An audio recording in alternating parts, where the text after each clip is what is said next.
तो हो सकता है आपको उसके बदले में रॉयल्टी मिले।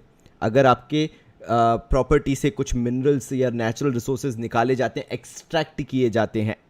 अब माही क्या करें यार, आजकल क्या है, सब सर पे चढ़ जाते हैं, गलती हमारी बताते ना। हो सकता है कि हम बेचारे जाके किसी गाड़ी में ठुक गए और पैसे भी हमें ही देने पड़ रहे हैं, हो सकता है यार Mahi. Days were the most frustrating days of my life.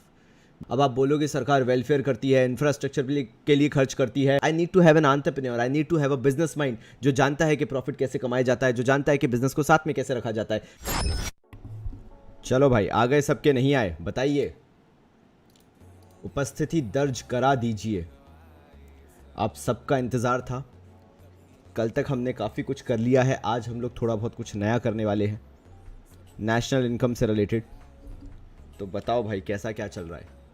Hello यार सबको, राम राम राज भाई, देवांश भाई। चलो यार फाइनली तुमने नाम चेंज कर लिया देवांश भाई, देवांश रख लिया।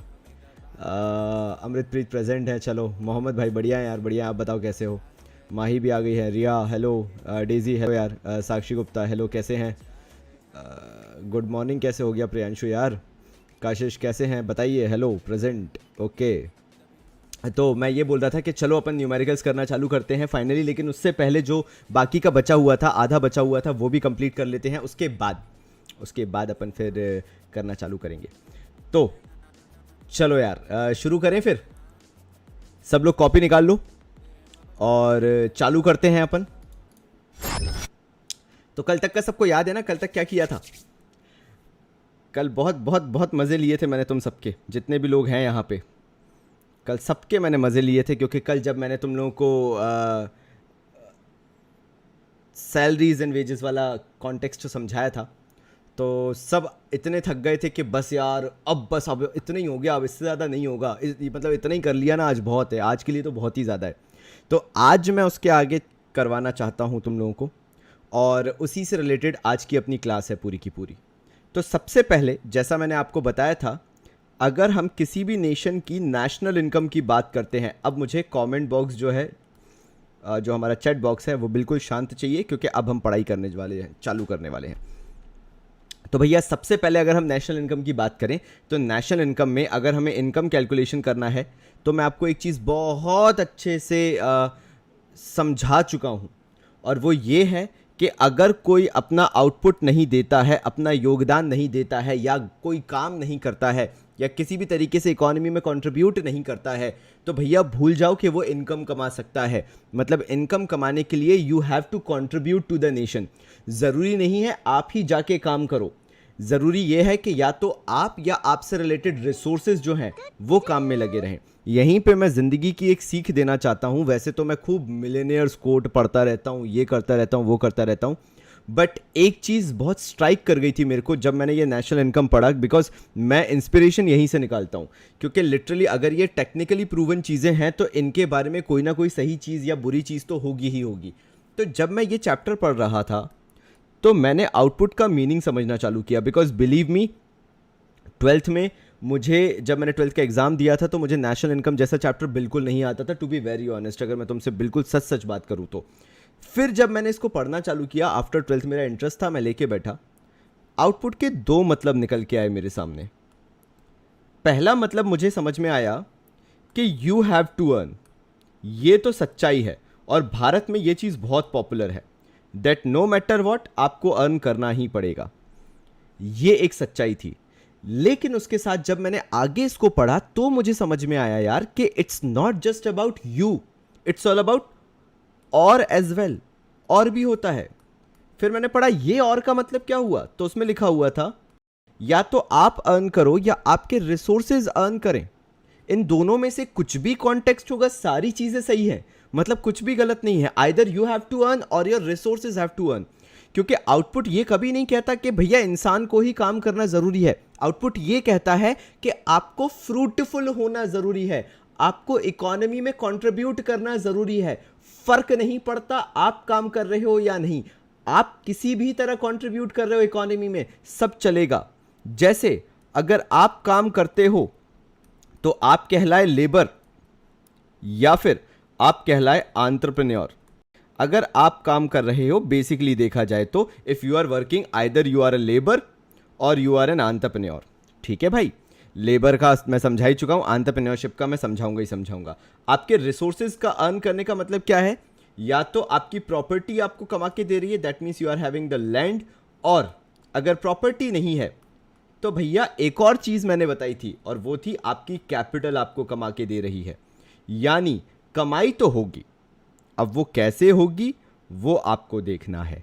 सो दैट मीन्स यहां पे समझने वाली बात क्या है, टेक अवे क्या है, कि कमाई का साधन कुछ भी हो सकता है, जरूरी नहीं है कि आप काम करें। नाउ यहां पे मैं तुम बच्चों को मिसलीड नहीं कर रहा, मैं तुम लोगों को एक पॉजिटिव चीज दिखा रहा हूं कि अगर माइंडसेट लेके चल रहे हो कि फ्यूचर में कुछ करना है, तो एटलीस्ट कीप अ माइंडसेट कि you are fruitful to the society, not just a labour कि करे जा रहे हैं क्योंकि हर महीने घर में पैसा आना है। That should not happen.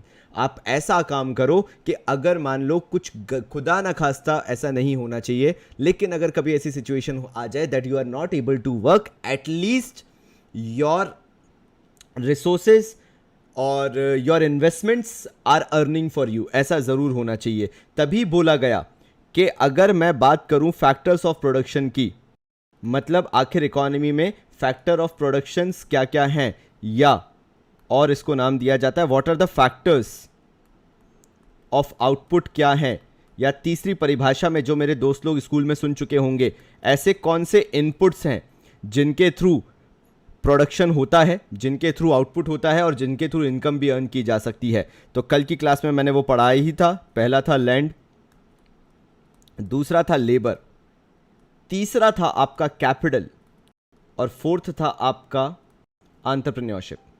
यानी ये चार वो सोर्सेज हैं जिनके थ्रू आउटपुट होता है और जिनके थ्रू अर्निंग भी पॉसिबल है। आउटपुट होता है मतलब they contribute to the society, they contribute to the nation in terms of output, in terms of production, इसलिए इनको इनपुट्स बोला जाता है। अगर ये इनपुट दिए जाएंगे तो प्रोडक्शन पॉसिबल है, इनके बिना प्रोडक्शन पॉसिबल नहीं है। They are the factors of production. अब आप इनमें से अपनी लाइफ किसी भी एक में चूज कर सकते हो, किसी भी दो में चूज कर सकते हो, चारों में चूज करना है, ऑल पावर टू यू, तुम्हें जो करना है तुम कर सकते हो। तो चलो भाई, इतना समझाने के बाद मैंने कल आपको यहां तक समझा दिया था कि फॉर एग्जाम्पल आपको काम नहीं करना, आप उस माहौल में पले बड़े हो जहां आपने देखा है कि आपके पापा दादा परदादा जो हैं वो खेती किसानी से जुड़े इंसान रहे हैं, उन्होंने ज़मीन से जुड़ के काम किया है, और ये जॉब वॉब वाला सिस्टम उनसे हो नहीं पाता है। क्योंकि अगर आपकी साइकोलॉजी बोलती है कि job is the prime thing, believe me, मेरी एज तक आते आते समझ जाएगा कि जॉब, समझ जाओगे कि जॉब इज़ नथिंग बट एक डिलेमा है, और लोगों ने ऐसा बना रखा है इंडिया के अंदर, टर्शरी सेक्टर को इतना ज़्यादा इंपॉर्टेंस दिया हुआ है। तो मान लो तुम लोग ज़मीन से जुड़े हुए इंसान हो और तुम्हें पता चला यार कि सरकार जो है ना वो प्रॉपर्टी के लिए अच्छा खासा पैसा पे करती है। अब भैया मैं बाबा जी का फ्लेवर नहीं लगाऊंगा तो मज़ा कैसे आएगा, और कहानी में इंटरेस्ट कैसे आएगा, और तुम लोग मेरे पे ध्यान कैसे दोगे। तो सुनो यार, if you are having the property, मैं कुछ जगह जानता हूँ, ऑल्दो अभी मुझे नाम एकदम से स्ट्राइक नहीं हो रहा है, वहाँ पे जो पूरा गांव है ना उसके पास एक चीज़ बहुत अच्छे से, और वो है प्रॉपर्टी। और आप अपने घर वालों से, बड़ों से भी पूछ सकते हैं कि जो प्रॉपर्टी है, अगर आप उस पर वेयर हाउसेज बनाते हो और वो वेयर हाउसेज सरकार को किराए पे दे देते हो, तो आपको अच्छा खासा, मतलब उस पर सरकार रेंट देती है अगर आपके पास वेयर हाउस है तो। मतलब सोच के देखो कि कितना फायदा हो सकता है। उस पूरे गांव ने क्या करके रखा हुआ है, वेयर हाउस बना बना के रखे हुए हैं, कोल्ड स्टोरेज बना बना के रखे हुए हैं, और लेट आउट कर दिए हैं भारत सरकार को, और साल का लाखों में उनके पास रेंट आता है। कोई जॉब नहीं कर रहे, कुछ नहीं कर रहे, बस वो अपनी प्रॉपर्टी का कमा रहे हैं, जिसको नाम दिया जाता है रेंट, बिकॉज उन्होंने उसको उधार पे दे रखा हुआ है। That is how you can earn. So बोला जाता है, तभी मैं बार बार बोलता हूँ, it's not about hard work, it's all about smart work. मेरा जो ऑफलाइन कोचिंग सेंटर है उसमें बड़ा बड़ा लिखवा के रखा है, work smart not hard. The reason being because you can earn from many sources, you don't have to restrict yourself to one source. तो if you are having the property, और अगर आप उसको किसी को लेट आउट कर देते हो, आप बदले में आसानी से रेंट कमा सकते हो, और आप कह भी सकते हो कि मैं इकॉनमी को कहीं ना कहीं कंट्रीब्यूट कर रहा हूं, अपनी प्रॉपर्टी, अपना लैंड, सो दैट इकॉनमी अपना ग्रो होते रहे। मैंने अपनी प्रॉपर्टी दे रखी है। लेकिन मान लो आपकी प्रॉपर्टी से खुदाई वुदाई की जाती है और उसमें बढ़िया कोल वगैरह निकलता है, तो हो सकता है आपको उसके बदले में रॉयल्टी मिले। अगर आपके प्रॉपर्टी से कुछ मिनरल्स या नेचुरल रिसोर्सेज निकाले जाते हैं, एक्सट्रैक्ट किए जाते हैं, तब जाके आपको उसके बदले में रॉयल्टी मिलेगी। तो अगर आपके पास प्रॉपर्टी है और वो प्रॉपर्टी आपने इकोनॉमिक मोटिव से भारत को दे रखी है, किसी भी आदमी को जो बिजनेस रन कर रहा है या कुछ भी इकोनॉमिक मोटिव से अगर दे के रखी है, तो either as an income you will earn rent और यू विल अर्न रॉयल्टी। फिर आते हैं भारत की सैड कहानी, और मैं लिटरली ऑनर करता हूँ जितने बच्चे यहाँ पे देख रहे हैं, आप सबके माँ बाप के हार्ड वर्क को मैं रिस्पेक्ट करता हूँ। बिकॉज अगर बिलीव मी, आपके माँ बाप जॉब में हैं तो उन्होंने अपनी पूरी ज़िंदगी सेक्रीफाइस कर दी सो दैट वो तुम लोगों को अच्छी एजुकेशन दे सके, अच्छी परवरिश दे सके। क्योंकि मैंने 5 साल अपनी लाइफ में जॉब किया, 21, 22, 23, 24, 25, 26 में भी 5-6 साल मैंने जॉब किया। And believe me, those days were the most frustrating days of my life, because I came to know कि अगर तुम यंग हो तो तुम्हारी अलग परेशानियां हैं कि कोई तुम्हें ग्रो नहीं होने देगा, कोई तुम्हें काम नहीं करने देगा। एंड सोचो, तुम्हारे पेरेंट्स ने तो सालों निकाल दिए जॉब करते करते, सो दैट वो उन्होंने देखा है, उन्होंने वो टाइम देखा है, वो उस टाइम से निकले हैं। तो वो एक छोटे से टाइम से, एक छोटे से परिवार को आज वो यहाँ तक लेके आए हैं, एक बहुत ही बुरी सिचुएशन से निकाल के यहाँ तक लेके आए। तो सोचो उन्होंने अपनी पूरी लाइफ कैसे सेक्रीफाइस कर दी। Because when it comes to labour, when it comes to basically being into service, job में होना एक बहुत बड़ा पेन है। रातों की नींदें खत्म हो जाती हैं, फैमिली खत्म हो जाती है, in the sense you will never be able to give time to your family. तो अगर कभी पापा कभी मुश्किल में दिखे ना, परेशान दिखें, तो समझ जाना कि तुम्हारी जो टीनेज प्रॉब्लम्स हैं उनसे कई गुना ज़्यादा उनकी प्रॉब्लम्स हैं। बिकॉज अल्टीमेटली वो फेस कर रहे हैं जहाँ पे वो चाहते हैं चीज़ें छोड़ना, लेकिन तुम लोगों के लिए नहीं कर सकते। और लिटरली ये तुम्हारी एज में समझ में नहीं आता, ये मेरी एज में जाके समझ में आना चालू होता है। क्यों? क्योंकि लेबर इज़ नथिंग। लेबर के बदले में तुम्हें यहाँ पे इकोनॉमिक्स भी बोलती है कि सिर्फ कॉम्पनसेशन दिया जाता है। कॉम्पनसेशन का मतलब होता है कि रीइंबर्स कर रहे हैं एक तरीके से, हाँ तुमने काम किया, बदले में पैसा रख लो वाली चीज़ है। ऐसा नहीं है, इज्जत भी बहुत है, बहुत इज्जत है, बहुत रिस्पेक्ट भी है। बट बिलीव मी, इंडिया में जॉब करने वाला 90% क्राउड वो है जो चेंजेस लेके आना चाहता है, but because of the family they can not do so. So labour is compensation. Labour को अगर बदले में कुछ कमाने को मिलता है तो that is just the compensation. और अगर उस कॉम्पनसेशन का मैं पूरा नाम बोलूँ तो कल मैंने करवाया भी था आपको, कॉम्पनसेशन ऑफ एम्प्लॉयज़ मिलता है। मतलब जो भी आप काम कर रहे हो उसके बदले में आपको बस कंपनसेट कर दिया जाएगा। जैसे कोई डिज़ास्टर हो गया, किसी गाड़ी से आप ठुक गए, तो आप क्या करोगे, सामने वाले को सॉरी बोलने के साथ उसको थोड़े पैसे दे दोगे, एक तरीके का कंपनसेशन दे दोगे, तो that is called is compensation. ऐसे ही जो सर्विस ली जाती है उसके बदले में भी कॉम्पनसेशन दे दिया जाता है। नाउ ये कॉम्पनसेशन मैंने आपको 3 तरह से करवाया था। पहला मैंने आपको बोला था जो कॉम्पनसेशन मिलता है एम्प्लॉयज़ को और वर्कर्स को, वो कहलाता है salary and wages in cash. आप उनको कैश में पे करते हो, जैसे जो घर में हमारे यहाँ इनकम होती है, जो भी जॉब कर रहा है वो कहलाती है salaries and wages in cash, जो उनके अकाउंट में महीने के एंड में या महीने के शुरुआत में ट्रांसफ़र कर दी जाती है। फिर कल ही मैंने आपको बताया था कि salaries and wages in cash तो मिल ही रहा है। मान लो कोई फेस्टिवल सीजन है तो उस महीने की सैलरी तो मिली, लेकिन क्योंकि फेस्टिवल सीजन था और बॉस आपके घर में जो भी काम कर रहा है, जो भी जॉब कर रहा है, उनसे बड़ा खुश था, तो उनको कुछ साथ में गिफ्ट भी दे दिया। मान लो एक टूर पैकेज दे दिया, तो जो सैलरी है उसके साथ जो टूर पैकेज मिला, वो टूर पैकेज कहलाया salaries and wages in kind. और फिर लास्ट मैंने आपको बताया था कि आपको सैलरी कंप्लीट 100% नहीं दी जाती है, तो उस पर आज मैं टाइम वेस्ट नहीं करूंगा क्योंकि कल मैंने पूरा बताया था। तो वो जो थोड़ा बहुत बचता है वो निकाल लिया जाता है सेविंग पर्पस के लिए, और उसे कहा जाता है employers contribution to social security scheme. तो भाई ये 2 चीज़ें कल मैं आपको समझा चुका था, एक बार कृपया करके चेक कर लीजिए, नहीं तो स्क्रीनशॉट ले लीजिए। अब माही क्या करें यार, आजकल क्या है, सब सर पे चढ़ जाते हैं, गलती हमारी बताते ना। हो सकता है कि हम बेचारे जाके किसी गाड़ी में ठुक गए और पैसे भी हमें ही देने पड़ रहे हैं, हो सकता है यार। माही क्या बताएं, लाइफ कुछ भी करवा सकती है यार। बताइए, यहाँ तक लिख लिया सबने कि नहीं लिख लिया? ये क्लियर होता चल रहा है या नहीं? बहुत शानदार जा रहे हैं। हाँ यार भाई, पता नहीं एकदम से क्या हुआ, बढ़िया नहाए धोए अपन, एकदम से भूख लगाई, यही होता है, पता नहीं क्यों। घर पे बैठे बैठे कुछ भी होता रहता है दिन भर में। पार्ले जी खा लो, पार्ले जी खा खा के ख़त्म कर दिए यार। चलो भाई, वत्सल भाई ने बोल दिया कि गोद लिया है हमने, पूरा अच्छे से बना लिया है, बढ़िया है भाई। Land and capital of passive income, Mridul depend कि आप उससे कितना कमाते हो। अगर थोड़ा बहुत कमाते हो तो हाँ बोल दो पैसिव इनकम है। हाँ भाई अनीश भाई, बिल्कुल सही जा रहे हैं आप। अच्छा थोड़ा ऊपर भी करना है, ठीक है यार, लो ऊपर भी कर देते हैं। चलो आगे चलते हैं अब बिल्कुल, क्योंकि यहाँ से ग्रीन सिग्नल आ चुका है अभिषेक गुप्ता भाई का कि आगे चले सर। बिल्कुल आगे चलते हैं, आगे बढ़ते हैं। तो नेक्स्ट अब आ जाते हैं हमारी कैपिटल पे, क्योंकि यहाँ पे जगह थोड़ी कम बची है, तो मैं बेचारे कैपिटल को थोड़ा सा आगे एक्सटेंड कर देता हूँ और कैपिटल के बारे में तुम लोगों से डिस्कशन कर लेता हूँ कि आखिर कैपिटल के बदले में क्या मिलता है। मैंने आपको बताया था कि कैपिटल का मतलब होता है the money invested into the business. Sachiyar भाई आ गए हैं, बहुत बहुत स्वागत है आपका। मैंने फुल स्क्रीन कर दिया है ताकि आप सबको दिख जाए। डेजी ने भी बोला है फुल स्क्रीन के लिए, तो मैंने कर दिया है। तो कैपिटल को मैंने यहाँ पे लिखा और मैंने आपको बहुत अच्छे से इससे पहले की क्लासेस में डिफाइन कर दिया है कि कैपिटल के अंदर डेट क्यों आता है। तो मुझे नहीं लगता कि मैं इस चीज़ पे आपका टाइम वेस्ट करूं कि कैपिटल के अंदर सिर्फ डेट क्यों आता है और क्या रीज़न होता है। तो जो कैपिटल है और जो उससे रिलेटेड कैपिटल के अंदर सिर्फ डेट आता है, तो उसके बदले अगर कोई सोर्स ऑफ इनकम है तो वो इनकम कहलाता है इंटरेस्ट। आपको उसके बदले में जो मिलता है वो इंटरेस्ट कहलाता है।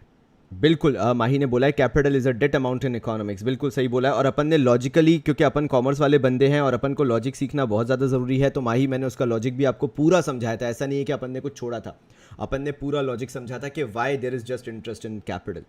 एंड फाइनली जो चीज़ आ जाती है वो हमारा था एंटरप्रेन्योरशिप। एंटरप्रेन्योरशिप का मतलब होता है कि आप बेसिकली बिजनेस में इन्वेस्ट करके जो बैठे हो, वो इन्वेस्ट करके बैठे हो इक्विटी, यानी अपना पैसा। मैंने बताया था कि पिछले साल तक जो कैपिटल कहलाता था the money invested by the owner, जो भी पैसा ओनर इन्वेस्ट करता था पिछले साल तक आप उसको कैपिटल कहते थे। इस साल से आप उसको नाम देना चालू कर चुके हो equity the money invested by the owner. तो एंटरप्रेन्योरशिप का मतलब होता है बिजनेसमैन, बेसिकली बिजनेसमैन जिसने अपना बिजनेस चालू करके रखा है। Entrepreneurship is business. बिजनेस का इस साल से नया नाम हो चुका है entrepreneurship. Okay, now the amount that businessmen invest is basically capital, but from this year onwards, that term will be equity. वो equity रहेगा और एक owner equity के बदले में जो earn करता है, that is termed as the profit. उसको profit नाम दे दिया जाता है। मेरे शेरों, मज़ा ही आ रहा है देख के तुम लोगों को कि तुम लोग रिटर्न में यहाँ पे रिप्लाई भी डाल ही रहे होते। बहुत ही शानदार, बहुत ही शानदार। यहाँ तक आप सबने लिख लिया है, मुझे ऐसी पूरी उम्मीद है, मैं ऐसा पूरा सोच के चल रहा हूँ और ऐसा कोई डाउट भी नहीं है आपको। तो कृपया करके इस पे भी नज़र रखिएगा जो ये लिखा हुआ है, और इसके साथ साथ जो मैं यहाँ पे लिखने वाला हूँ वो देखिएगा।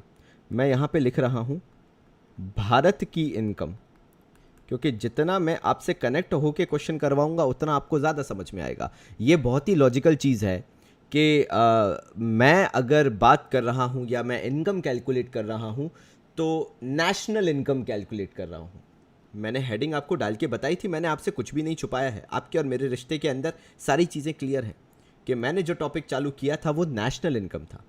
ठीक है भाई, अब उस नेशनल इनकम के अंदर अगर हम आगे बढ़ के देखें तो मैं यहाँ पे अगर लिख रहा हूँ भारत की इनकम, तो मैं कुछ गलत नहीं लिख रहा हूँ, मैं अभी भारत की इनकम की ही बात कर रहा हूँ। तो भारत की इनकम जो निकल के आई, सबसे पहली निकल के आई रेंट। सब लोग जो टेबल बनाया है उसको बड़े अच्छे से देखते हुए चलिए। प्लस कर रहा हूं, अगर रॉयल्टी की इनकम भी भारत में हो रही है लोगों को, तो मैंने रॉयल्टी भी जोड़ दिया। प्लस कर रहा हूं कॉम्पनसेशन ऑफ एम्प्लॉयज़ को। उसके बाद प्लस कर रहा हूं वो पैसा जो इंटरेस्ट के थ्रू कमाया जा रहा है, और लास्टली इसी में प्लस कर रहा हूं जो प्रॉफिट कमाया जा रहा है। कृपया करके इसको एक बार लिख लीजिए। इसको कहा गया भारत की इनकम। वेरी गुड, यानी मैं आगे बढ़ सकता हूँ। मोहम्मद सैम ने बोला equity equals to share holders fund, बिल्कुल सही बोल रहे हैं। प्रियांशु भाई ने बोला है डोमेस्टिक इनकम, भारत की इनकम, बिल्कुल सही जा रहे हैं प्रियांशु भाई। प्रथम ने बोला है बाबा जी अगर हमने पैसे उधार लिए हैं तो हमें इंटरेस्ट पे करेंगे। बिल्कुल आप इंटरेस्ट पे करेंगे प्रथम भाई, लेकिन आप जिसको इंटरेस्ट पे करेंगे उसके लिए वो इनकम हो जाएगी। तो कंसेप्ट नेशनल इनकम का यही है कि किसी का खर्चा किसी की इनकम होती है, तो इनकम तो होती ही है ना। अरे मैं आ रहा हूँ ना डेजी, मैं इसी बात पे तो आ रहा हूँ मैं, इसलिए तो थोड़ा चाह रहा हूँ, मतलब मुझे भी तो होशियार बनने का मौका मिलना चाहिए ना। तुम सब इतने होशियार हो, मैं थोड़ा सा बनूंगा तो I will also feel good कि यार मुझे भी चीज़ें आती हैं, तो थोड़ा सा रुको तो यार। अब यार क्योंकि मैंने भारत की इनकम निकाली है, तो यार इनकम कभी भी ग्रॉस नहीं आती, मैं आपको ये क्लियरिटी से बता दूँ। You will never find income as gross, ठीक है, यानी income will always be net. तो मैं यहाँ पे लिखूंगा एन, और क्योंकि मैंने भारत की ही इनकम निकाली है तो I can call it as D. मैं इसको छोटा लिखता हूं अभी थोड़ा सा, तो ये हुआ एन डी पी। प्रोडक्ट का मतलब होता है this income has been raised through production, ये प्रोडक्शन के थ्रू इनकम अर्न की गई है। और मैं इसको यहां पे लिखूंगा F C, factor cost. Factor cost का मतलब ये हुआ मेरे भाइयों, ये चीज ध्यान से सुन लेना, मैंने हर चीज तुम्हारे फ्लो चार्ट में लिखी है। यानी जो फ्लो चार्ट बना रहा है लिटरली उसे कोई बुक भी छूने की जरूरत नहीं है, क्योंकि बुक में जो 4 पन्ने में दिया हुआ है वो अपन ने 1 पेज में करके रखा हुआ है। मैंने आपको लिखवाया था, ये देखो जरा हाईलाइटेड, फैक्टर्स ऑफ प्रोडक्शन। यानी ये फैक्टर्स ऑफ प्रोडक्शन है, तो उन पे जो खर्चा होगा वो ऑब्वियसली फैक्टर की कॉस्ट कहलाएगा। फैक्टर की कॉस्ट क्यों कहलाएगा? क्योंकि कोई खर्चा कर रहा है तब जाके किसी की इनकम बन रही है, यानी किसी का खर्चा किसी की इनकम बन रही है, यानी किसी की फैक्टर कॉस्ट किसी की फैक्टर इनकम है। तो अगर कोई आपसे बोलता है अच्छा मतलब आप ये कह रहे हैं कि factor cost equals two factor income होता है, आप बोलेंगे बिल्कुल सही, फैक्टर कॉस्ट फैक्टर इनकम होता है, किसी का खर्चा किसी की इनकम होती है। तो इसलिए जो मैंने पूरा फॉर्मूला आपके सामने लिख के दिखाया वो मैंने लिखा यहां पे net domestic product at A factor cost. Factor cost का सिंपली मतलब हुआ कि ये खर्चा था किसी का जो किसी की इनकम बन रहा है, इसलिए हम इसे फैक्टर कॉस्ट पे लेंगे। टैक्सेस इसमें इंक्लूड नहीं किए जाते हैं, सिंपल सी बात है, लॉजिकल सी चीज़ है। फिर से बोल रहा हूं, लास्ट टाइम सुन लो, इनकम हमेशा नेट होती है, कभी भी ग्रॉस इनकम किसी की नहीं होती, वरना सरकार तो ऐसे लॉस में चली जाएगी अगर सब बताने लगे हाँ इतनी इनकम हुई है ग्रॉस लेवल पे। नहीं, income is always specific, income is always net. Domestic means हम भारत की इनकम लेके चल रहे हैं, ऊपर ही जस्ट लिखा हुआ है अगर आप चेक करें तो। प्रोडक्ट मतलब ये इनकम जो जनरेट हुई है ये आउटपुट के थ्रू हुई है, इसलिए प्रोडक्ट का लिखा होना ज़रूरी है। एंड फैक्टर कॉस्ट मीन्स ये वो खर्चा है जो किसी के लिए खर्चा है और वही खर्चा किसी और के लिए इनकम बन गई है। और factor cost equals two factor income होती है, ये हमने नई चीज़ सीख ली। तो ये फाइनली जो फॉर्मूला हुआ वो एनडीपी एट एफसी का हुआ। यानी यहाँ पे मैं एक बार फिर से लिखूंगा और आप भी मेरे साथ लिखोगे, चीटिंग नहीं करोगे। रेंट प्लस रॉयल्टी प्लस, मैं कॉम्पनसेशन को इस बार चेंज करके लिख रहा हूँ, और कारण है कॉम्पनसेशन को चेंज करने का क्योंकि मैं कॉम्पनसेशन की 3 ब्रॉड कैटेगरी जानता हूँ, ये लिखी हुई अगर आप ध्यान दें, salaries and wages in cash, salaries and wages in kind and employers contribution to social security scheme. तो मैं अगर चाहूँ तो इसको इलैबोरेट करके लिख सकता हूँ। कृपया करके ये चेक करिए कि आपको समझ में आ रहा है कि नहीं, मैंने जो एनडीपी एट एफसी का इलैबोरेटेड फॉर्मूला लिखा हुआ है। कल जिन लोगों ने भी फोटो भेजी थी, बढ़िया लैपटॉप लेके बैठे हुए हो, बढ़िया किसी किसी की तो टीवी पे चल रहा है बढ़िया ये जो लाइव सेशन है, ये मुझे भेजते रहा करो यार, मुझे काफ़ी अच्छा लगता है, मुझे काफ़ी अच्छा लगता है। कॉफ़ी के मग रखे हुए हैं, चाय के मग रखे हुए हैं, मुझे ये फ़ोटोज़ चाहिए यार, मुझे रेगुलर बेसिस पे चाहिए। मुझे बहुत अच्छा लगता है कि तुम लोग किस तरीके से बैठ के मतलब एक माहौल बना के पढ़ते हो यार, मज़ा ही आ जाता है देख के। इट मोटिवेट्स मी कि जो मैं कर रहा हूँ तुम लोग भी उतनी शिद्दत से पढ़ रहे हो। अच्छा, मैंने इंटरेस्ट नहीं किया, थैंक यू मुझे बताने के लिए, मैंने जानबूझ के नहीं लिखा था कि हाँ भाई किसी को याद है कि नहीं है। गुड यार गुड, मज़ा आ गया देख के। मोहम्मद सैम, क्या बात है, क्या बात है। अनीश भाई, डोमेस्टिक इनकम में प्रोडक्ट जो बोले थे, प्रोडक्ट का मतलब होता है अनीश भाई यहाँ पे जो आपका एनडीपी लिखा हुआ है ना फॉर्मूले में, पी शो करता है प्रोडक्ट, और प्रोडक्ट ये दिखाता है, ये दर्शाता है कि जो आप इनकम जनरेट करते हो वो इनकम क्यों जनरेट की आपने, क्योंकि आपने इकोनॉमी में आउटपुट में कंट्रीब्यूट किया। आउटपुट जानते हैं आप मेरे ख्याल से, गुड्स एंड सर्विसेज बनाना, उस आउटपुट में आपने कहीं ना कहीं कंट्रीब्यूट किया, क्योंकि आउटपुट का सिनोनिम होता है प्रोडक्ट। प्रोडक्ट मतलब प्रोडक्शन बेसिकली, प्रोडक्ट मतलब मल्टीप्लायर बेसिकली। तो आपने कहीं ना कहीं कंट्रीब्यूट किया, इसलिए आपने इनकम जनरेट की, इसलिए वो वहाँ पे पी होता है। एनडीपी मतलब ये मैं ही अकेला हूँ शायद जो पी का लॉजिक भी बताता है कि why the hell there is net domestic product, why the hell there is product, why there is P, because P shows production, P shows product, P shows the output. Sakshi, because Sakshi ने अच्छा question पूछा है और नहीं भी, but ठीक है मैं बता देता हूँ। साक्षी गुप्ता, बिकॉज इनकम में टैक्स इंक्लूड इसलिए नहीं होते क्योंकि लॉजिकल है। जैस भाई मैं आपको भी बता रहा हूँ, क्योंकि इनकम सीधी टैक्सेस जो होते हैं वो फ्री होते हैं, मतलब सरकार को आपको देना पड़ता है बिकॉज आपको देना है, बिकॉज आप एक नेशन के अंदर जी रहे हो। Taxes doesn't contribute to output, ये बहुत सिंपल सा फंडा है समझने के लिए देखा जाए तो। जो भी आप टैक्स पे करते हो, whatever tax you are paying to government, सरकार ने बदले में कोई आपके लिए काम नहीं किया, कोई बदले में आउटपुट नहीं दिया। अब आप बोलोगे सरकार वेलफेयर करती है, इंफ्रास्ट्रक्चर के लिए खर्च करती है, गार्डन्स बनवाती है और रोड्स हैं और ये है, वो ठीक है, वो सरकार का काम है, बट मैं यहां पे बात कर रहा हूं उस आउटपुट के लिए जो कि बाय एंड सेल के लिए होता है, जो प्रॉफिट मोटिव के लिए होता है, जो इकोनॉमी के लिए होता है. Taxes you have to pay because you are running business in India. Taxes you have to pay because you are a citizen of India, normal resident of India. This is something that you have to pay. Personally आपको आके सरकार कुछ नहीं दे रही है, या personally company को आके कुछ नहीं दे रही है. If company has paid 3 crore rupees of tax, बदले में सरकार ने कोई आउटपुट नहीं दे दिया उस कंपनी को, तो यहां पे इसलिए टैक्सेस को नहीं लिया जाता, because again taxes doesn't contribute to output. यहां पे मैंने जो भी चीज ली है, चाहे वो रेंट है, रॉयल्टी है, कॉम्पनसेशन है, कैप इंटरेस्ट है, जो है यानी land, labour, capital and entrepreneurship, ये सारे प्रोडक्शन में कंट्रीब्यूट करते हैं. मतलब अगर मैं पार्ले जी बना रहा हूं तो लैंड कंट्रीब्यूट कर रहा है पार्ले जी बनाने में, बिकॉज मैं धरती पे बनाऊंगा, आसमान में पार्ले जी नहीं बनते हैं. Labour, there should be a labour, officers होने चाहिए, एम्प्लॉयज होने चाहिए, वर्कर्स होने चाहिए, तभी जाके ये सारी एक्टिविटीज काउंट होंगी या कंट्रीब्यूट कर पाएंगी. फिर उसके बाद कैपिटल, मतलब मेरे पास पैसा होना चाहिए, भले ही मैंने लोन पे क्यों ना लेके रखा हो. I need to have money. At the same time, at last, I need to have an entrepreneur, I need to have a business mind, जो जानता है कि प्रॉफिट कैसे कमाया जाता है, जो जानता है कि बिजनेस को साथ में कैसे रखा जाता है. But government, no, they do not contribute to your output. आपको मोदी जी को अपनी फैक्ट्री में खड़े रखना, अपने ऑफिस में खड़े रखना, या फिर वेयर हाउस में खड़े रखने की जरूरत नहीं है. प्रोडक्शन उनके बिना हो रहा है. आई होप मैं क्लियर हो गया हूं. अगर नहीं तो फिर भी प्लीज लिख दो, अगर नहीं हुआ तो. Daisy, not really. इन्फ्लेशन के टाइम पे इनकम पे इतना ज़्यादा फर्क नहीं पड़ता, because this is not how things work out actually. Inflation बढ़ता है तो साथ साथ में एक्सपेंसेस भी बढ़ते हैं, जिसको हम काउंट करना बेसिकली भूल जाते हैं.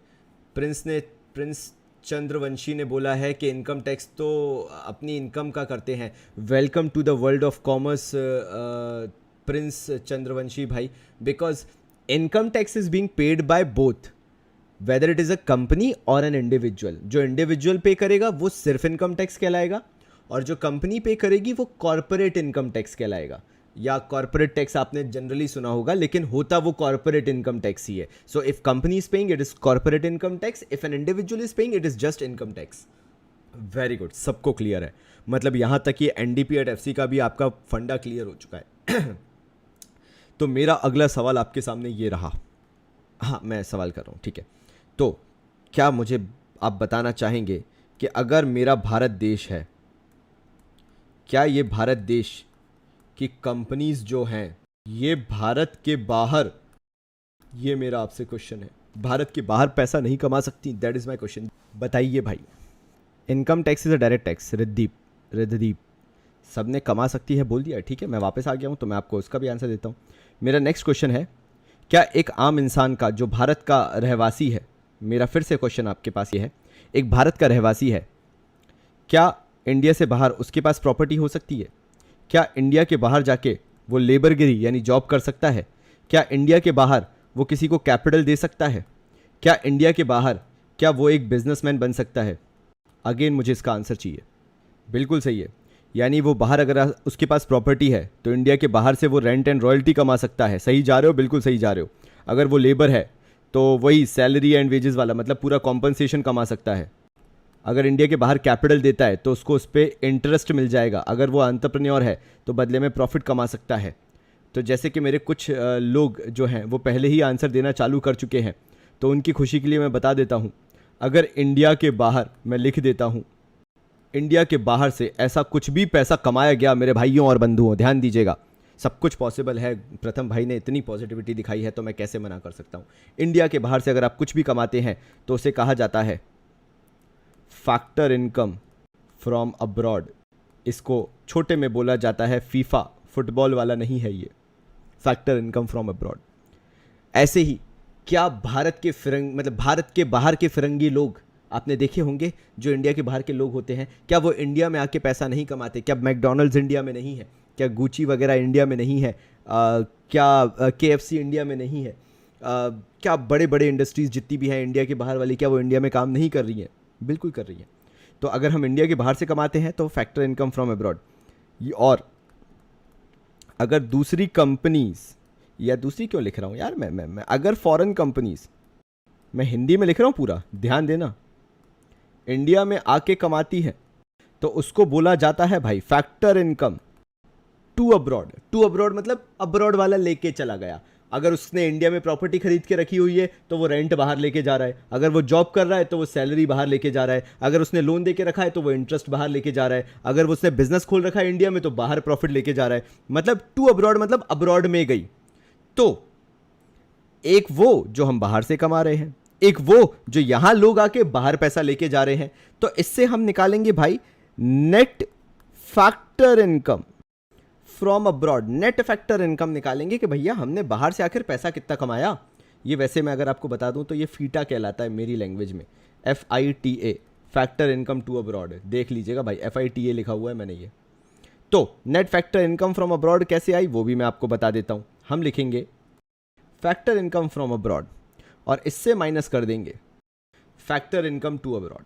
हमने फैक्टर इनकम फ्रॉम अब्रॉड उठाया और उसमें से माइनस कर दिया फैक्टर इनकम टू अब्रॉड, यानी हमारे पास फाइनली जो पैसा आया वो कहलाया NFIA, net factor income from abroad equals to FIFA minus FITA. बिल्कुल सही दिख रहा है सब लोग। डेजी ने पूछा है कि वॉलमार्ट क्यों नहीं है। डेजी बस दिक्कत ये हो गई कि तुम थोड़ा सा लेट कॉमर्स में आए, क्योंकि ये वो टाइम पीरियड था जब वॉलमार्ट इंडिया में पूरी तरह से घुसने की कोशिश कर रहा था और वॉलमार्ट को एक्चुअल में घुसने नहीं दिया गया, क्योंकि इंडिया के जितने भी रिटेलर्स थे और जितने भी बड़े बड़े वेंडर्स थे या होल सेलर्स थे उन्होंने बहुत भयंकर तरीके से अपोज किया था डेजी, बहुत भयंकर तरीके से स्ट्राइक पे चले गए थे, क्योंकि वॉलमार्ट इंडिया में ऑलमोस्ट आ चुका था। और अगर वॉलमार्ट इंडिया में रहता तो ये बिलीव करो, मान के चलो, चीज़ें इतनी सस्ती हो जाती आप सोच भी नहीं सकते। जैसे दुबई में आज के टाइम पे अगर आप iPhone 11 Pro Max लेने जाते हो, 11 Pro Max की बात कर रहा हूँ, जो इंडिया में कॉस्ट करता है, अगर मैं 128 GB 256 GB समथिंग अराउंड बात करूँ तो वो कॉस्ट करता है 1,40,000 या 1,35,000 के आसपास। इंडिया में वही वॉलमार्ट बेच रहा होता है नियर अबाउट 87,000 के आसपास का। एंड इंडिया में चीज़ें बहुत सस्ती हो जाती। और लेकिन होता ये कि जितने रिटेलर्स हैं, जितने स्मॉल वेंडर्स हैं, उनके लिए बहुत दिक्कत हो जाती और उनका पूरा पैसा कट हो जाता या उनका जो पूरी प्रॉफिटेबिलिटी थी ख़त्म हो जाती, उनका मार्केट ख़त्म हो जाता। तो उन्होंने वॉलमार्ट को इंडिया में आने नहीं दिया। और फिर हुआ ये कि वॉलमार्ट ने फिर चालाकी से इंडिया में एंट्री ली और वॉलमार्ट ने कोलैबोरेशन किया भारती के साथ, जो एयरटेल कंपनी जिसकी है, भारती के साथ। और उन्होंने उसके साथ कोलैबोरेट करके बेस्ट प्राइस निकाला, जो आपने जिसके देखे ही होंगे स्टोर्स, बेस्ट प्राइस। और क्योंकि वो रिटेल मार्केट में तो नहीं आ पाए तो वो होलसेल मार्केट में आ गए। और इसलिए जो बेस्ट प्राइस है उसमें कंडीशन रहती है, अब तो खैर फैमिली के भी पता नहीं बनने लगे, क्या क्या होने लगा, मैंने फॉलो अप करना छोड़ दिया। लेकिन जो बेस्ट प्राइस है उसमें आपको मालूम होगा कि जो रिटेलर्स होते थे वो वहाँ से सामान खरीद सकते थे सस्ते में काफ़ी। और अभी भी काफ़ी लोग बेस्ट प्राइस से ही सामान खरीदते हैं जो स्मॉल रिटेलर्स होते हैं। एक्चुअल में best price is kind of a hidden business of Walmart only, वो वॉलमार्ट का ही है। फिर से वॉलमार्ट ने आगे चल के एंट्री अभी ली है फ्लिपकार्ट को टेक ओवर करके, और फ्लिपकार्ट का बैकएंड जो है वो पूरा वॉलमार्ट ही संभाल रहा है एक तरीके से देखा जाए तो। बिल्कुल यार, 50% से ज़्यादा अगर इंडिया का है तो वो इंडियन कंपनी हुई यार, ऑब्वियसली इंडियन कंपनी हुई, फॉरेन FDIs के साथ, फॉरेन डायरेक्ट इन्वेस्टमेंट के साथ, इस तरीके से। तो मैंने काफ़ी हद तक समझा दिया। अगर ऐसी कोई डाउट हुआ करे तो बिल्कुल पूछो, बिकॉज मैं अपडेटेड रहता हूँ ऐसी चीज़ों से रिलेटेड, मैं क्योंकि मुझे बड़ा इंटरेस्टिंग लगता है। सर अगर इंडियन एम्प्लॉयज़ फॉरेन कंपनी में काम करते हैं तो वो डोमेस्टिक इनकम, हाँ भाई बिल्कुल फॉरेन डोमेस्टिक इनकम में होगा, वो पैसा डोमेस्टिक लेके आएगा भाई। अगर रेसिडेंट ऑफ इंडिया है, सिटीजन ऑफ इंडिया है, तो वो लेके यहीं आएगा, born and raised in India. तो चलो भाई आगे बढ़ते हैं। मैंने इतनी कहानी आपको क्यों बताई, ये जो मैंने इतनी आपसे यहाँ से पूछना चालू किया भारत के बाहर का, बिकॉज आपको पता होगा यहाँ पे जो मैंने आंसर निकाला था, ध्यान दीजिए, ये मैंने सिर्फ डोमेस्टिक इनकम निकाली थी और नेशनल इनकम बोलता है। सब लोग ध्यान देंगे, कोई कमेंट बॉक्स में कुछ नहीं लिखेगा। मैं जब नेशनल इनकम की बात करता हूं तो मैं बात कर रहा हूं भारत की टोटैलिटी वाली इनकम, जो भारत ने भारत के अंदर रह के भी कमाई और भारत ने बाहर से भी कमाई, मतलब भारत के बाहर से भी कमा ली। वो पैसा जो हमारे भारत ने हर जगह से कमाया, डजंट मैटर भारत के अंदर है या भारत के बाहर है। तो भारत के अंदर का तो मुझे समझ में आ गया, यानी NDP@FC तो मेरा निकल गया, ठीक है। लेकिन नेशनल इनकम जो होती है ना, वो NNP@FC होती है। नेशनल इनकम मतलब भारत की एक्चुअल इनकम जो होती है वो होता है नेट, ऑब्वियसली इनकम नेट होती है, मैं सिखा ही चुका हूँ। नेशनल मतलब मैं बाहर की इनकम भी ऐड करूँगा, प्रोडक्ट एट फैक्टर कॉस्ट। जितने भी लोग मेरी पुरानी वीडियोस देख के आ रहे हैं, मतलब पुराने लाइव सेशंस अटेंड करके आ रहे हैं, आपको मालूम होगा एनडीपी एट एफसी तो ऑलरेडी मेरा आ चुका है। कैसे आ चुका है, ऊपर मैं आपको दिखा चुका हूँ, rent plus royalty plus compensation plus interest plus profit करके आ ही चुका है। उसमें मुझे क्या ऐड करना पड़ेगा, NFIA, ये जो नेफा है ना, जो बाहर की इनकम मैंने कमाई है, वो जैसे ही मैं ऐड कर दूंगा मेरा आंसर जो आएगा वो आएगा NNP एट FC, जिसको नाम दिया जाता है नेशनल इनकम। यहाँ तक समझ में आया कि नहीं, कृपया करके बता दें। यहाँ तक सबको क्लियर है या नहीं है, प्लीज़ बताइए, क्योंकि अभी मैंने आपसे एक सच छुपा के रखा है जो मुझे आपको सच बताना है। मुझे माफ़ करिएगा कि मैंने वो सच आपसे छुपाया, लेकिन मेरी मजबूरी थी कि वो सच मुझे आपसे छुपाना पड़ा, क्योंकि अगर मैं वो सच नहीं छुपाता आपसे तो आपका और मेरे का दोनों का नुकसान हो सकता था। तो इस फॉर्मूले में मैंने आपसे एक बहुत बड़ा सच छुपाया है।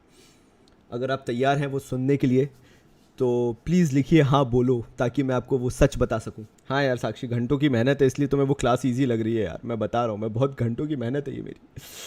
तो जो मैंने सच छुपाया है मुझे वो तुम सबसे शेयर करना है। अब बिशोंग का भाई, कभी भी इनकम ग्रॉस नहीं होती। कोई अगर तुमसे पूछेगा कितनी सैलरी कमाते हो तो तुम ये नहीं बोलेगा 50 से लेके 3 करोड़ तक कमा लेता हूँ, 50,000 से लेके 3, नहीं। You will always tell the net figure, you will tell the exact figure. That is the reason income is always net, it can not be like एवी। तो यार वो सच जो है ना, वो सच कुछ ऐसा है कि मैंने तुम लोगों को बोला कि जो फैक्टर्स ऑफ प्रोडक्शन होते हैं, कृपया करके ध्यान दीजिएगा मेरी बात पे बहुत अच्छे से। जो फैक्टर्स ऑफ प्रोडक्शन होते हैं वो होते हैं land, labour, capital and entrepreneurship, क्योंकि यही होते हैं फैक्टर्स ऑफ प्रोडक्शन। तो लैंड के थ्रू मैंने आपको बता दिया था रेंट एंड रॉयल्टी है, लेबर के थ्रू कॉम्पनसेशन है, कैपिटल के थ्रू इंटरेस्ट है, एंटरप्रेन्योरशिप के थ्रू प्रॉफिट है। लेकिन मान लो अगर मैं एक टिफ़िन सेंटर चलाता हूँ तो ना ही मैं प्रॉपर्टी हूँ, ना ही मैं लेबर हूँ, ना ही मेरे पास कोई कैपिटल है जिस पे मुझे लोन का इंटरेस्ट मिल रहा है, और ना ही मैं कोई बिजनेसमैन कहलाया अगर मैं एक बहुत ही small scale basic business run करता हूँ जो कि रजिस्टर्ड भी नहीं है। तो मैं हूँ क्या, तो मैं सेल्फ एम्प्लॉयड कहलाता हूँ। कृपया करके ध्यान दीजिएगा। यानी एक फिफ्थ चीज़ भी होती है, बेचारा पता नहीं क्यों नहीं चल रहा था, हाँ, और वो कहलाता है सेल्फ एम्प्लॉयड। इसको मैं अपनी परिभाषा में और मैं जिनको सिखाता हूँ उनको मैं लिखता हूँ ये एक सच कारण, क्योंकि ये अधिकतर लोग गलती करते हैं और भूल के आते हैं एग्ज़ाम में। आई स्टिल रिमेंबर, मेरी एक स्टूडेंट थी जिसने स्कोर किए थे 98 मार्क्स आउट ऑफ 100। इस एक गलती के कारण उसके 2 मार्क गए थे। तो इसलिए मैं उसे हमेशा लास्ट के लिए रखता हूँ और अलग से सिखाता हूँ कि वो सेल्फ एम्प्लॉयड की इनकम है। और क्योंकि वो क्लियर नहीं है, क्योंकि वो टिफ़िन सेंटर भी चला रही हैं, मैम कोई है या सर कोई है, वो टिफ़िन सेंटर चला रही है, या फिर सिलाई बुनाई वाले काम हो रहे हैं, या छोटा सा एक रेस्टोरेंट टाइप का खोल रखा है जो बहुत ही छोटे स्केल पे है, तो उस इनकम को नाम दिया जाता है यार, या घर बैठे कोई कमाई वमाई कर रहे हो तो यार, तो वो कहलाती है mixed income of self employed. आपने खुद को ही एम्प्लॉय करके रखा हुआ है, तो वो फाइनल इनकम कहलाती है mixed income of self employed. ये हमारी फिफ्थ हिडन इनकम होती है और ये अधिकतर लोग भूलते हुए जाते हैं। हाँ मृदुल भाई, बहुत बड़ा धोखा हुआ है भाई। तो ये फिफ्थ इनकम है भाई, mixed income of self employed. तो जब मैंने तुम्हें ऊपर यहाँ पे लिखवाई थी ना एनडीपी पूरा का पूरा, तो यहाँ पे आप भारत की इनकम के अंदर लास्टली यहाँ पे लिख लेंगे mixed income as well, so that आपको ये जिंदगी भर याद रहे कि बाबा जी ने पहली बार धोखा दिया था। क्या बताएं भाई, क्या बताएं, करना पड़ता है। इसमें भी आपको यहाँ पे मिक्स्ड इनकम को जोड़ के दिखाना पड़ेगा अलग से। ये जो ऊपर के हैं भाई देख लीजिए कृपया करके अच्छे से। आज मेरी राइटिंग अच्छी आ रही है, मुझे ऐसा लग रहा है। तुम लोग को लग रहा है क्या मेरी राइटिंग थोड़ी अच्छी है? मैं थोड़ा जमा के लिख रहा हूँ आज। नहीं ऋषु सोनी ने बिल्कुल अच्छे से उसको समझाया कि यार it's by farmers, barbers, retail traders, shopkeepers वगैरह। हाँ, एक ऐसी छोटी इनकम जिसकी कोई बात ही नहीं। मतलब प्रिंस ने बोला है भाई मिक्स्ड इनकम को एक्सप्लेन करो, भाई मैं अभी वही तो कर रहा था मेरे भाई, मैं मिक्स्ड इनकम को तो एक्सप्लेन कर रहा था। मिक्स्ड इनकम का मतलब ये हो जाता है जो बहुत ही माइन्यूट या मिनिमल लेवल की इनकम होती है। ये वो इनकम है जो टेंटेटिव किसी रेगुलरिटी में नहीं आती, ना वो लैंड है, ना वो लेबर है, ना वो कैपिटल है, और ना ही आप उसको एंटरप्रेन्योरशिप नाम दे सकते हो, क्योंकि वो कोई एक बहुत बड़ा बिजनेस नहीं है। वो कोई ऐसी चीज़ नहीं है जो बहुत बड़े लेवल पे चल रही है, जिसको आप फैक्टर्स ऑफ प्रोडक्शन के अंदर काउंट करो, बेसिक फैक्टर्स ऑफ प्रोडक्शन के अंदर काउंट करो। ये वो चीज़ है जो बहुत मिनिमलिस्टिक लेवल पे है, जो बहुत छोटे लेवल पे चल रही है। कोई घर में बैठा हुआ थोड़ा बहुत सिलाई कढ़ाई बुनाई कर लेता है, कोई आर्टिस्टिक वर्क कर लेता है, मे बी टिफ़िन सेंटर जैसा मैंने बोला वो छोटा मोटा चला लेता है। ऐसे अगर कोई छोटी मोटी इनकम कर रहा है तो उसे mixed income of self employed कहा जाता है, क्योंकि वो मिक्स्ड इनकम है, वो वैरायटी ऑफ इनकम है, वो एक जगह से नहीं कमा रहा, वो 3-4 काम करके कमा रहा है और उसने खुद को ही एम्प्लॉय करके रखा है, तो mixed income of self employed.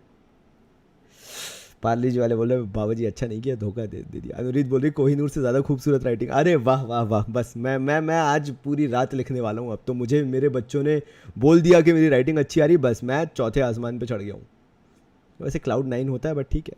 प्रथम तो इमोशनली हो, अब तो धोखा खाने की आदत सी हो गई है बाबा जी। अच्छा भाई ठीक है मैं समझ रहा हूँ। हर रोज़ वाली कशिश ठीक है। I hate you for no reason but yeah I hate you. मैंने राइटिंग सुधारी है। देखो मेरा कितना कितना खूबसूरत लग रहा है लिखा हुआ, देखो ज़रा, देखो पहली बार मैंने इतनी इज्जत से लिखा है, देखो ज़रा। नेटवर्क मार्केटिंग भाई, उसमें अगर तुम्हें आता है बिल्टअप करना, रिलेशंस इस्टेब्लिश करना, और इट्स ऑल अबाउट कनेक्शंस, तो उसमें टाइम लगता है यार। ऐसा नहीं है एट द एज ऑफ 37-38 में भी आप बहुत अच्छे से नेटवर्क मार्केटिंग कर रहे होगे, बट अर्ली स्टेज में बहुत मुश्किल है सच का सामना विद बाबा जी। तो चलो भाई, क्लियर है कि नहीं पूरा फंडा, मुझे ये बताओ। सबने पूरे नोट्स बना लिए हैं कि नहीं, मुझे ये बताओ। ये हमने फाइनली किया है, सबको क्लियर है कि नहीं आज की पूरी चीज़ें? बिकॉज मैं अब आपसे उम्मीद करूँगा कि आप ये फंडे फॉर्मूले याद रखें। मैं राज ने बहुत क्लियरली बात बोल दी कि बाबा जी धोखा है तो और अच्छे से याद रहेगा, तभी तो मैंने दिया ना, इसलिए मैंने दिया कि तुम्हें हमेशा याद रहेगा कि मिक्स्ड इनकम तुम कभी भूलो ही नहीं। साक्षी इज लाइक माशाल्लाह राइटिंग, एक नंबर राइटिंग, बढ़िया यार, बहुत ही बढ़िया है। तो फाइनली आज की क्लास में हमने ये फॉर्मूला डन कर दिया है, और मैं अब इसको और कॉम्प्लिकेटेड नहीं बनाऊंगा, और मैं नहीं चाहता कि तुम लोग और कॉम्प्लेक्सिटी में फंस जाओ। तो तुम लोगों का होमवर्क क्या है? अगेन मैं चाहूँगा कि जो मैराथन ग्रुप है कृपया करके उसके अंदर संदीप गर्ग है आपके पास, वीके ओरी है, national income by income method, because the topic that we have finished the topic that we have finished is basically income method. Palak is like sir आज आपकी राइटिंग का स्क्रीनशॉट लेके प्रिंट करके रख लेंगे। हाँ यार, आज मैंने यार बड़ा अच्छे से लिखा है। पार्ले जी बोल रहे हैं यार आज क्लास इतनी छोटी। यार क्लास छोटी बड़ी नहीं होती, क्लास नॉलेजेबल होती है या नहीं होती है। नॉलेज लेके जाओ, अगर नॉलेज मिली है तो हलवा बनाने का कोई मतलब नहीं है जस्ट बिकॉज हमें बहुत ज़्यादा करना है, ऐसे ज़रूरी नहीं है। ऑपरेटिंग सरप्लस ऑपरेटिंग इनकम होती है क्या? Operating income is basically sales or operating surplus is basically the leftover. Ishika अच्छा, मीनिंग ऑफ इन्वेस्टमेंट कुछ नहीं यार, ऐसा कोई भी पैसा अनीश भाई जो आपने मार्केट में लगा रखा है जो प्रोडक्शन में हेल्प करे वो इन्वेस्टमेंट है। जो भी पैसा आपने मार्केट में लगाया है जिसके थ्रू आउटपुट में कंट्रीब्यूशन हो सके, आपने बिल्डिंग खरीद रखी है, बिल्डिंग खरीदने में पैसा लगाया है, इन्वेस्टमेंट है। आपने ट्रांसपोर्टेशन सिस्टम में पैसा लगा रखा है, इन्वेस्टमेंट है। आपने किसी कंपनी के शेयर्स खरीद रखे हैं जिससे उस कंपनी को पैसा मिला है और उससे वो प्रोडक्शन कर रही है, वो इन्वेस्टमेंट है। Any amount that you have invested in the economy which contributes in the output that becomes your investment. Vedant ने पूछा है रॉयल्टी का मतलब क्या होता है? वेदांत भाई मान लो आपके पास एक प्रॉपर्टी थी, आपने सोचा कि चलो यार वहाँ पे मैं घर बनवाता हूँ। आपने घर बनवाने के लिए पिलर्स लगाने पड़ते हैं, उसके लिए आपने जैसे ही कंस्ट्रक्शन चालू करवाया, खुदाई वगैरह करवाना चालू की, एकदम से कुछ मतलब हार्ड सरफेस आया। आपने जब कुरेद के देखा तो पता चला वहाँ से तो कोयला निकल रहा है, कोल निकल रहा है। आप एक्साइटेड हो गए, आपने घर बनाने का प्लान छोड़ दिया और अब आप वहाँ से कोल एक्सट्रैक्शन करने लगे और उसको आप मार्केट में बेच रहे हो विद गवर्नमेंट परमिशन ऑब्वियसली। तो आपको उस जगह की कीमत, आपको जैसी सरकार को बताओगे तो सरकार आपसे वो जगह लेगी और बदले में आपको उस एरिया की रॉयल्टी देना चालू कर देगी, बिकॉज आपके पास नेचुरल रिसोर्सेज अवेलेबल हैं, मिनरल्स अवेलेबल हैं, जो भी अवेलेबल है वहाँ से जो भी निकल रहा है। तो जब धरती के ऊपर कुछ कंस्ट्रक्शन आप करते हो, लैंड के ऊपर जैसे बिल्डिंग बना दी, वेयर हाउस बना दिया, फैक्ट्री बना दी, तो उसको अगर आप लेट आउट करते हो तो आपको रेंट मिलता है वेदांत भाई। लेकिन अगर आपने खुदाई करके एक्सट्रैक्शन कर लिया, मे बी कोल का और किसी मिनरल का, गैस, नेचुरल रिसोर्सेज वगैरह का, तो उसके बदले में जो आपको मिलता है वो रॉयल्टी होती है। हाँ भाई, आर्यन भाई ने सही बोला है। तो चलो भाई, मिलता हूँ तुमसे अगली क्लास में। बहुत अच्छा लगा आज की क्लास में, तुम सब लोगों को एक एक बार में समझ में आ गई चीज़ें, अच्छे से तुम लोगों ने समझ लिया। अगर नहीं आया हो तो इस वीडियो को ये हो जाएगा पोस्ट, आप देख लेना। तो तब तक के लिए बहुत सारा प्यार और धन्यवाद।